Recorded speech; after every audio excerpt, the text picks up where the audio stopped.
ಮುರುಡೇಶ್ವರ ಪ್ರವಾಸಕ್ಕೆ ಬಂದ 4 ವಿದ್ಯಾರ್ಥಿಗಳು ಸಾವನ್ನಪ್ಪಿದ ಬೆನ್ನಲ್ಲೇ ಪ್ರವಾಸಿಗರಿಗೆ ನಿರ್ಬಂಧ ಹಾಕಲಾಗಿದ್ದ ಮುರುಡೇಶ್ವರ ಕಡಲತೀರ ಇದೀಗ ಪ್ರವಾಸಿಗರಿಗೆ ಮುಕ್ತವಾಗಲು ಸಿದ್ಧವಾಗುತ್ತಿದೆ. ಕಳೆದ ಕೆಲ ದಿನಗಳ ಹಿಂದಷ್ಟೇ ಕೋಲಾರದ ಮುಳಬಾಗಿಲಿನಿಂದ ಪ್ರವಾಸಕ್ಕೆ ಬಂದ 4 ವಿದ್ಯಾರ್ಥಿನಿಯರು ಸಮುದ್ರದ ಅಲೆಯಲ್ಲಿ ಸಿಲುಕಿ ಸಾವನ್ನಪ್ಪಿದ್ದರು. ಇದಾದ ಬಳಿಕ ಉತ್ತರ ಕನ್ನಡ ಜಿಲ್ಲಾಡಳಿತ ಮುರುಡೇಶ್ವರ ಕಡಲ ತೀರದಲ್ಲಿ ಪ್ರವಾಸಿಗರಿಗೆ ಸಂಪೂರ್ಣ ನಿರ್ಬಂಧ ಹೇರಿತ್ತು. ಇದರಿಂದಾಗಿ ಮುರುಡೇಶ್ವರಕ್ಕೆ ಬರುವ ಪ್ರವಾಸಿಗರು ನಿರಾಸೆಯಿಂದ ವಾಪಸ್ಸಾಗುವಂತಾಗಿತ್ತು.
ಇದೀಗ ಕ್ರಿಸ್ಮಸ್ ಹಾಗೂ ನ್ಯೂ ಇಯರ್ ಎಂಡ್ ಇರುವ ಕಾರಣಕ್ಕೆ ರಾಜ್ಯ ಸೇರಿದಂತೆ ದೇಶದ ನಾನಾ ಕಡೆಯಿಂದ ಸಾವಿರಾರು ಸಂಖ್ಯೆಯ ಪ್ರವಾಸಿಗರು ಮುರುಡೇಶ್ವರ ಸೇರಿದಂತೆ ಜಿಲ್ಲೆಯ ಪ್ರವಾಸಿ ತಾಣಗಳಿಗೆ ಆಗಮಿಸುತ್ತಿದ್ದಾರೆ.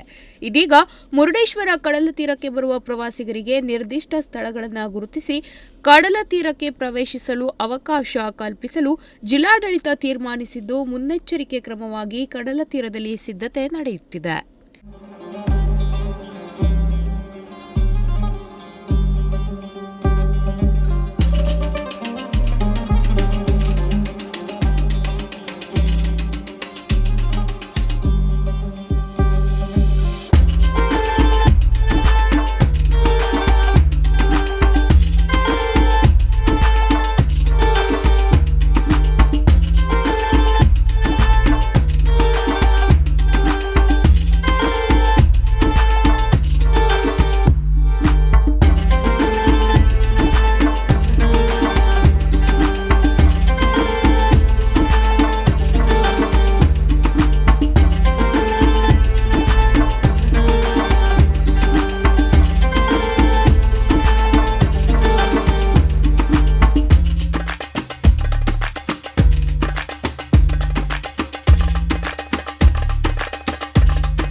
ಉದಯ್ ನಾಯ್ಕ್, ನುಡಿಸಿರಿ ನ್ಯೂಸ್, ಭಟ್ಕಳ.